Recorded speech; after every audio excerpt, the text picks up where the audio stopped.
Hello everyone, आज हम लोग पढ़ने वाले हैं क्लास 7th की भूगोल की बुक से चैप्टर नंबर 4 वायु। तो चलिए शुरू करते हैं आज की क्लास। यहाँ लिखा है, हमारी पृथ्वी चारों ओर से वायु की घनी चादर से घिरी हुई है।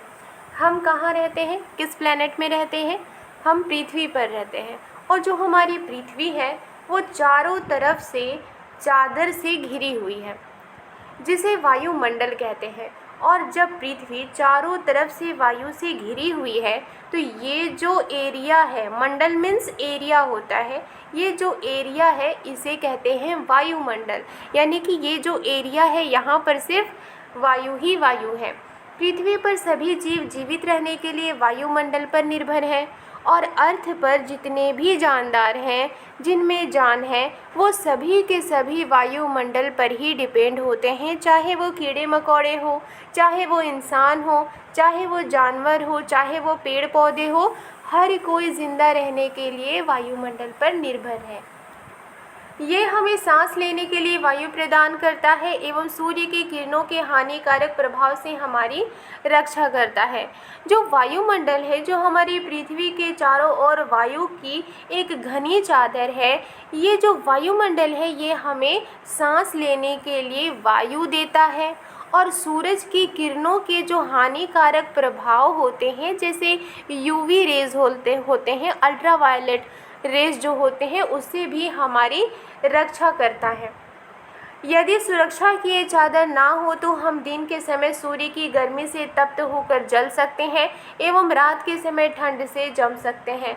अब जो ये हमारे अर्थ के चारों ओर वायु की एक मोटी परत है, वायु की एक घनी चादर है, अगर ये नहीं होगी तो क्या होगा? अगर ये नहीं होगी तो सूरज की जो गर्मी है उससे हम जल सकते हैं। और जब रात होगी तो रात के समय में हम ठंड से जम सकते हैं। यानी रात में जो टेम्परेचर है वो बहुत डाउन हो जाएगा और जो दिन है उसमें टेम्परेचर बहुत ज़्यादा हाई होगा। तो ये जो वायुमंडल है ये सूरज की गर्मी से हमें बचाती है, और जब रात के समय जब ठंड होती है तो ठंड से भी हमें बचाती है। अतः ये वो वायु राशि है जिसने पृथ्वी के तापमान को रहने योग्य बनाया है। और इसलिए ये ऐसी वायुमंडल है, ये वायुमंडल की ऐसी राशि है जो पृथ्वी के टेम्परेचर को मेंटेन रखती है, जो पृथ्वी के टेम्परेचर को इस काबिल रखती है जिससे कि पेड़ पौधे, जीव जंतु, इंसान इसमें रह सकें। यहाँ लिखा है, कार्बन डाइऑक्साइड में वायुमंडल में फैलकर पृथ्वी से विकिरित ऊष्मा को पृथ्वी पर रोककर ग्रीन हाउस पैदा करती है। और जो कार्बन डाइऑक्साइड है वो तो वायुमंडल में ही पाई जाती है। तो वायुमंडल में जो कार्बन डाइऑक्साइड है वो क्या करती है? वायुमंडल में फैल जाती है और पृथ्वी से जो ऊष्मा विकिरित होती है, पृथ्वी से जो ऊष्मा निकलती है, उस ऊष्मा को ही पृथ्वी पर ही रोक देती है। और जब पृथ्वी पर रोकती है तो इससे कौन सा प्रभाव होता है? इससे ग्रीन हाउस प्रभाव होता है। अब ग्रीन हाउस क्या होता है इसे हम आगे समझेंगे। और इसलिए चूँकि ये ग्रीन हाउस प्रभाव पैदा करती हैं, इसीलिए कार्बन डाइऑक्साइड को ग्रीन हाउस गैस भी कहते हैं। और इसके अभाव में धरती इतनी ठंडी हो जाती कि इस पर रहना संभव होता। और अगर वायुमंडल में कार्बन डाइऑक्साइड नहीं होगी तो क्या होगा?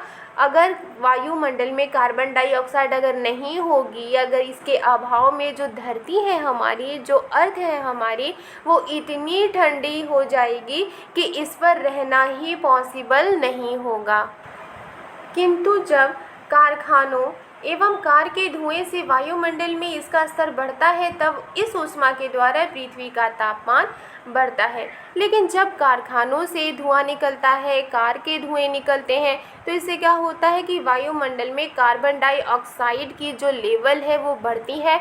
और जब ये कार्बन डाइऑक्साइड की लेवल बढ़ती है वायुमंडल में, तब इस ऊष्मा के द्वारा यानी कि जो गर्मी बढ़ती है, उस गर्मी के जरिए ही पृथ्वी का तापमान बढ़ता है और इसे भूमंडलीय तापन यानी कि ग्लोबल वार्मिंग कहते हैं। यहाँ पर जो ग्रीन हाउस लिखी गई है, ये जो ग्रीन हाउस प्रभाव किसे कहते हैं कि जब पृथ्वी से जो ऊष्मा विकिरित होती है, पृथ्वी से जब ऊष्मा वापस जाती है वायुमंडल की ओर तो कार्बन डाइऑक्साइड उस ऊष्मा को रोक लेती है और इसे ही कहते हैं ग्रीन हाउस प्रभाव। और ग्रीन हाउस प्रभाव की वजह से जो अर्थ की टेम्परेचर है वो क्या होगी, वो अर्थ की टेम्परेचर बढ़ती है, अर्थ का तापमान बढ़ता है। और इसे किस तरह का तापन कहते हैं, किस तरह का टेम्परेचर कहते हैं, भूमंडलीय तापन। यानी कि जो ज़मीन का जो एरिया है, जो भूमंडल है, जो ज़मीन का मंडल है, जो ज़मीन एरिया है, जो ज़मीन है उसका तापमान का बढ़ना, और इसे इंग्लिश में कहते हैं ग्लोबल वार्मिंग। तापमान में इस वृद्धि के कारण पृथ्वी के सबसे ठंडे प्रदेश में जमी हुई बर्फ़ पिघलती है और जब टेम्परेचर हाई होती है, जब टेम्परेचर बढ़ती है तो पृथ्वी के सबसे ठंडे प्रदेश में, यानी कि जो आर्कटिक है, अंटार्कटिक है, वो सबसे ठंडा प्रदेश है हमारी पृथ्वी का, तो वहाँ की जो जमी हुई बर्फ़ है वो इस गर्मी से पिघलना शुरू हो जाती है, जिसके परिणाम स्वरूप समुद्र के जल स्तर में वृद्धि होती है। और जब बर्फ़ पिघलती है तो समुद्र के पानी का जो लेवल है वो भी बढ़ता है, जिससे तटीय क्षेत्रों में बाढ़ आ जाती है। और जब समुद्र के पानी का लेवल बढ़ेगा तो समुद्र के आसपास के इलाके जो होंगे उसमें क्या होगी, उसमें बाढ़ आ जाएगी। दीर्घ अवधि में इसके कारण जलवायु में अत्यधिक परिवर्तन हो सकता है, जिसके फलस्वरूप कुछ पौधे एवं पशु लुप्त हो सकते हैं। तो लंबे समय में इसकी वजह से, यानी कार्बन डाइऑक्साइड की वजह से जलवायु में, क्लाइमेट में बहुत ज़्यादा परिवर्तन हो सकता है, जिसकी वजह से कुछ पौधे ऐसे होंगे जो कि लुप्त हो सकते हैं और कुछ ऐसे पशु होंगे जो कि लुप्त हो सकते हैं।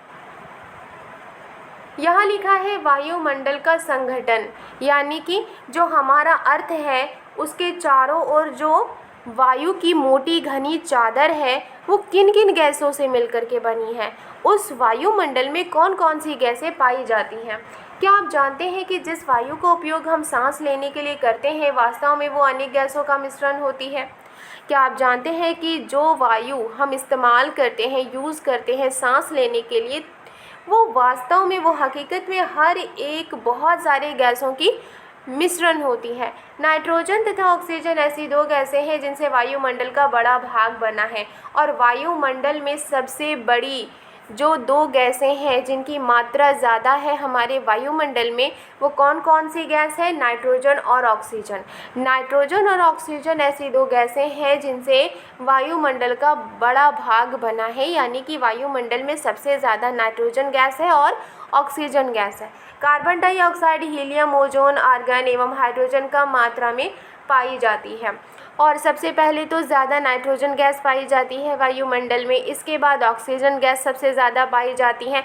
और जो कार्बन डाइऑक्साइड गैस है, हीलियम है, ओजोन है, आर्गन है, हाइड्रोजन है, ये कम मात्रा में पाई जाती हैं। इन गैसों के अलावा धूल के छोटे छोटे कण भी हवा में मौजूद होते हैं। और ये जो गैस है, इनके अलावा वायुमंडल में और क्या पाई जाती है, छोटे छोटे कण पाए जाते हैं, छोटे छोटे धूल के कण पाए जाते हैं जो हवा में मौजूद होते हैं। चित्र 4.1 में वृत्तारेख दिया गया है जिसमें वायु के विभिन्न संघटकों के प्रतिशत दर्शाए गए हैं। तो ये जो आप देख सकते हैं, ये अर्थ में सबसे ज़्यादा नाइट्रोजन है और ये कितने प्रतिशत है, 78%, यानी 100% में से 100% में से 78% नाइट्रोजन है, 100% में से 21% ऑक्सीजन है, 100% में से 0.03% कार्बन डाइऑक्साइड है और 0.93% आर्गन है, और दूसरी जो गैसें हैं वो 0.04% है। नाइट्रोजन वायु में सर्वाधिक पाई जाने वाली गैस है, यानी कि वायुमंडल में सबसे ज़्यादा कौन सी गैस पाई जाती है, नाइट्रोजन गैस पाई जाती है। जब हम सांस लेते हैं तब फेफड़ों में कुछ नाइट्रोजन भी ले जाते हैं और फिर उसे बाहर निकाल देते हैं। जब हम सांस लेते हैं तो कौन सी गैस हम सांस लेते हैं, ऑक्सीजन गैस। लेकिन जब ऑक्सीजन लेते हैं तो नाइट्रोजन भी कुछ मात्रा में हमारे फेफड़ों में जाती है और फिर हम उसे बाहर निकाल देते हैं। परंतु पौधों को अपने जीवन के लिए नाइट्रोजन की आवश्यकता होती है, लेकिन जो पौधे होते हैं उनको नाइट्रोजन की आवश्यकता होती है। हालांकि वो अपना भोजन बनाने के लिए वो कार्बन डाइऑक्साइड का यूज़ करते हैं, लेकिन उनको नाइट्रोजन की भी ज़रूरत होती है। वे सीधे वायु से नाइट्रोजन नहीं ले पाते, क्योंकि जो पौधे हैं वो उन्हें नाइट्रोजन की भी ज़रूरत होती है, इसलिए वो सीधे नाइट्रोजन नहीं ले पाते वायु से वो सीधे कार्बन डाइऑक्साइड लेते हैं, लेकिन नाइट्रोजन वो वायु से डायरेक्ट नहीं लेते हैं। अब वो कैसे लेते हैं पेड़ पौधे नाइट्रोजन? मृदा तथा कुछ पौधों की जड़ों में रहने वाले जीवाणु वायु से नाइट्रोजन लेकर इसका स्वरूप बदल देते हैं, जिससे पौधे इसका प्रयोग कर सकें।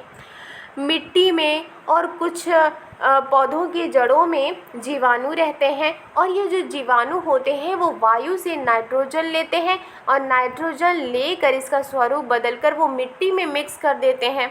अब मिट्टी जब मिक्स करते हैं तो पौधों की जो जड़ें होती हैं वो मिट्टी से न्यूट्रिएंट्स के रूप में नाइट्रोजन को लेते हैं, जिससे पौधे इसका प्रयोग कर सकें। और जो मृदा में और कुछ पौधों की जड़ों में जो जीवाणु पाए जाते हैं वो नाइट्रोजन को लेकर वायु से नाइट्रोजन लेते हैं और वो स्वरूप इनका बदल देते हैं, जिससे पौधे इसका प्रयोग कर सकें।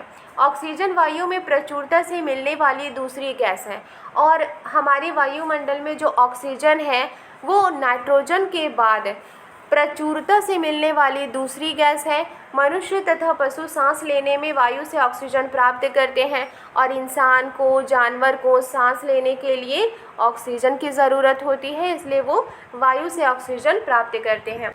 हरे पादप प्रकाश संश्लेषण द्वारा ऑक्सीजन उत्पन्न करते हैं, और जो हरे पौधे होते हैं वो प्रकाश संश्लेषण के जरिए ऑक्सीजन प्रोड्यूस करते हैं, कार्बन डाइऑक्साइड वो लेते हैं और ऑक्सीजन प्रोड्यूस करते हैं। इस प्रकार वायु में ऑक्सीजन की मात्रा समान बनी रहती है। यदि हम वृक्ष काटते हैं तो ये संतुलन बिगड़ जाता है, और मनुष्य कार्बन डाइऑक्साइड प्रोड्यूस करता है, और जो पौधे होते हैं वो ऑक्सीजन प्रोड्यूस करते हैं। पौधे को कार्बन डाइऑक्साइड चाहिए और मनुष्य को ऑक्सीजन चाहिए।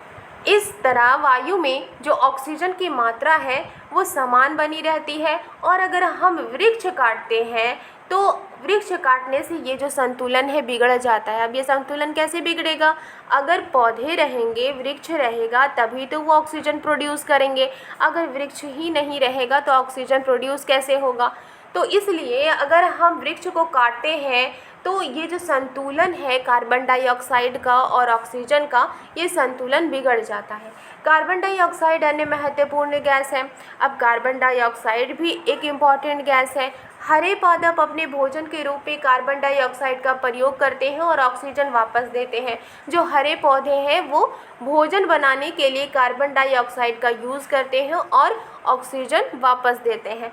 मनुष्य और पशु कार्बन डाइऑक्साइड बाहर निकालते हैं, और मनुष्य और जो जानवर हैं वो कार्बन डाइऑक्साइड प्रोड्यूस करते हैं। मनुष्यों तथा पशुओं द्वारा बाहर छोड़ी जाने वाली कार्बन डाइऑक्साइड की मात्रा पादपों द्वारा प्रयोग की जाने वाली गैस के बराबर होती है। जो मनुष्य हैं, पशु हैं, वो क्या प्रोड्यूस करते हैं? कार्बन डाइऑक्साइड प्रोड्यूस करते हैं। और जो पादप है यानी जो हरे पौधे होते हैं वो क्या प्रोड्यूस करते हैं? ऑक्सीजन प्रोड्यूस करते हैं। इसलिए कार्बन डाइऑक्साइड और ऑक्सीजन जो गैस है वो बराबर होती है, और इससे ये संतुलन बना रहता है। परंतु ये संतुलन कोयला तथा खनिज तेल आदि ईंधनों के जलाने से गड़बड़ा जाता है। लेकिन ये जो संतुलन है ये कब गड़बड़ा जाता है? जब कोयला जलाया जाता है, खनिज तेल जैसे जो ईंधन होते हैं जब वो जलाए जाते हैं तो इससे कार्बन डाइऑक्साइड की मात्रा ज़्यादा होती है, जिससे कि ये जो बैलेंस है वो गड़बड़ा जाता है। वे वायुमंडल में प्रति वर्ष करोड़ों टन कार्बन डाइऑक्साइड की बढ़ोतरी करते हैं।